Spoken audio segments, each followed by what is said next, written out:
Hey everyone, my name is Marčin Ivинski and I'm the co-founder of CD PROJEKT. When I started CD PROJEKT 25 years ago, one of its founding principles was honest and direct communication with gamers. When CD PROJEKT Red, the game development part of CD PROJEKT, was born, it added something important to that principle, the ambition to make the best games in the world. It became our mission and something that guided us up until now.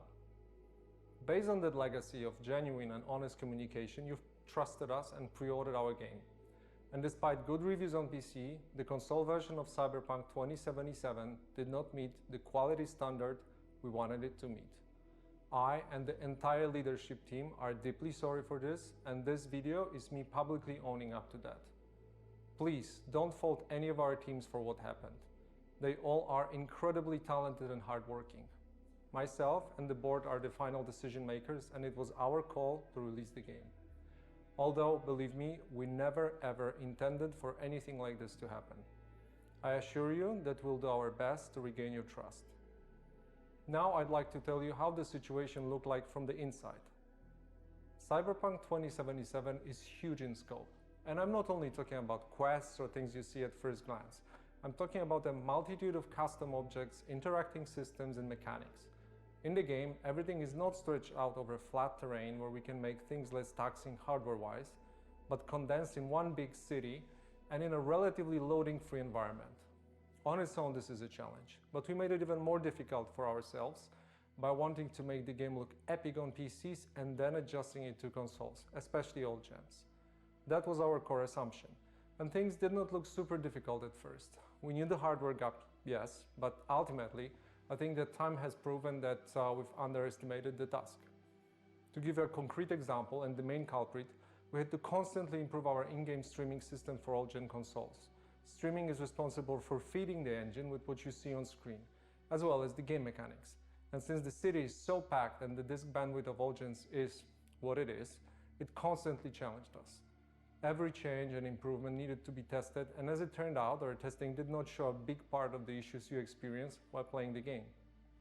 As we got closer to the final release, we saw significant improvements each and every day, and we really believed we would deliver in the final Day Zero update. Now let's talk about the review process. We started sending our PC review keys in the first days of December. On launch day, December 10th, we hit the ground running with a really good start on PC. While not perfect, it's a version of Cyberpunk we are very proud of. At the same time, we're fighting for quality on all-gen consoles till the very last moment. And every extra day of us working on the Day Zero update brought visible improvement. This is why we started sending console review keys on the 8th of December, which was later than we originally planned.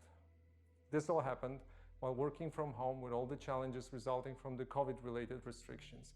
A lot of the dynamics we normally take for granted got lost over video calls or email, and we took that hit too. Now I'd like to tell you about our plans for the future and present a path for Cyberpunk 2077 on consoles and PC. We have already released 3 hotfixes improving the game, but that's just the beginning. Our ultimate goal is to fix the bugs and crashes gamers are experiencing across platforms.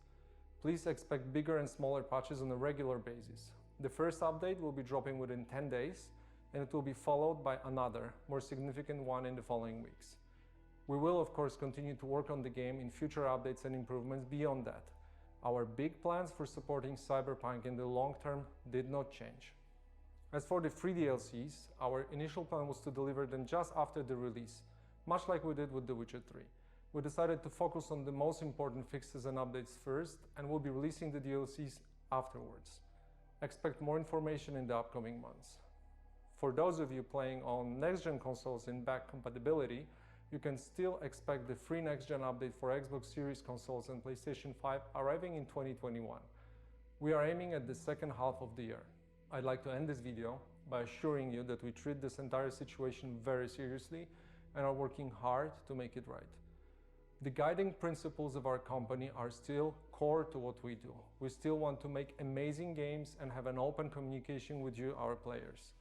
For now, our immediate focus is to work hard on making sure you enjoy Cyberpunk 2077 regardless of platform.